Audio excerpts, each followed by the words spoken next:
नमस्कार मित्रों, मैं शमशेर सिंह आज आपका श्रीमद् भगवत गीता के 15वें अध्याय के प्रथम श्लोक से प्रस्तुति दे रहा हूँ। श्री भगवान वाच ऊर्ध्वमूलम अधः शाखा अस्वस्थम प्रावयवयम छंदसी यस्य प्रणश्य परिणानी यस्तम वेदम च वेदिविद। श्री भगवान कहते हैं कि हे पार्थ, इस संसार को अविनाशी वृक्ष कहा गया है, जिसकी जड़ें ऊपर की ओर हैं और शाखाएं नीचे की ओर, तथा इस वृक्ष के पत्ते वैदिक स्रोत हैं। जो इस अविनाशी वृक्ष को जानता है वही वेदों का जानकार है। अधोर्ष्व प्रशुस्तस्य शाखा गुण प्रवर्धा विषय प्रवाला अधश्च मूलंत सुंतनानी कर्मानुबंधिनी मनुष्य लोके।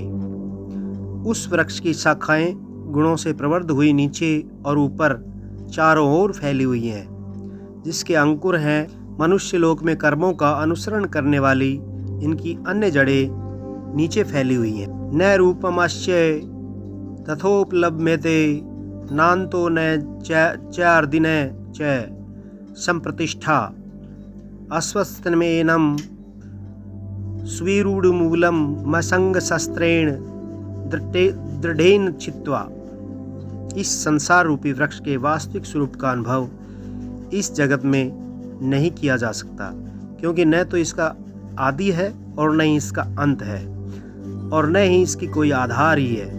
अत्यंत दृढ़ता में स्थित इस वृक्ष को केवल वैराग्य के रूपी हथियार द्वारा ही काटा जा सकता। ततः पदम तत्परिम गतव्यम यस्मिन् गता निर्वदन्ति भूये तमेव चैद्यम पुरुषम प्रपद्ये यतः प्रवृत्ति प्रश्रुत्या पुराणी।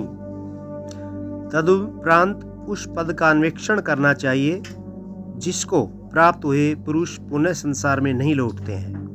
मैं उस आदि पुरुष का शरण हूँ, जिससे यह पुरातन प्रवृत्ति प्रसृत हुई है। निर्माण मोहा जित संग दोषाध्यात्म नित्या निवृत्त कामा द्वंद्व विमुक्ता सुख दुखे संजय मूढ़ा पदव्ययम ततः।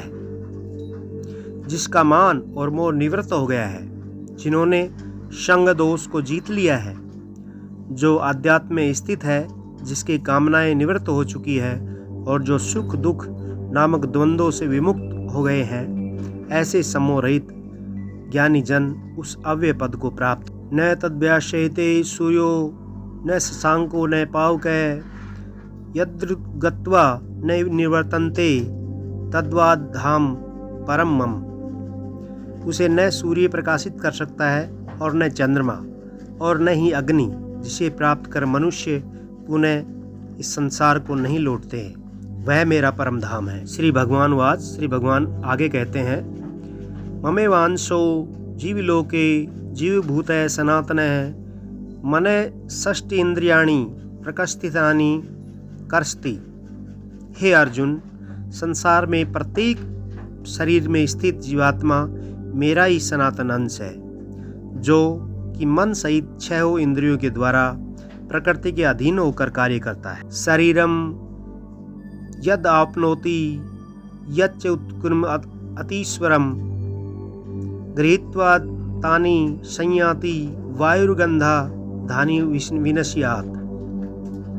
शरीर का स्वामी जीवात्मा 6 इंद्रियों के कार्यों को संस्कार रूप में ग्रहण करके एक शरीर का त्याग कर के दूसरे शरीर में उसी प्रकार चला जाता है, जिस प्रकार वायु गंध को एक स्थान से ग्रहण करके दूसरे स्थान में ले जाए। श्रोत्रम चक्षु स्पंदनम च रसनम घ्राणमेव च अधिष्ठाय मनश्चाय विषयानुपसेवते। इस प्रकार दूसरे शरीर में स्थित होकर जीवात्मा कान, आँख, त्वचा, जीभ, नाक और मन की सहायता से ही विषयों का भोग करता। उत्क्रांत स्थितम वापि भुंजान गुणवंतिवतम विमूढ़ा नान उपश्यन्ति पश्यन्ति ज्ञान चक्षुषै। शरीर को त्यागते हुए उसमें स्थिर हुए अथवा विषयों को भोगते हुए गुणों के अन्वेषी आत्मा को विमूढ़ लोग नहीं देखते हैं, परंतु ज्ञान चक्षु वाले पुरुष उसे अवश्य देख लेते हैं। तो इस प्रकार 15वें अध्याय का आज प्रथम अंक हम यहीं समाप्त करते हैं। अगर वीडियो अच्छा लगा तो इसे लाइक कीजिए, चैनल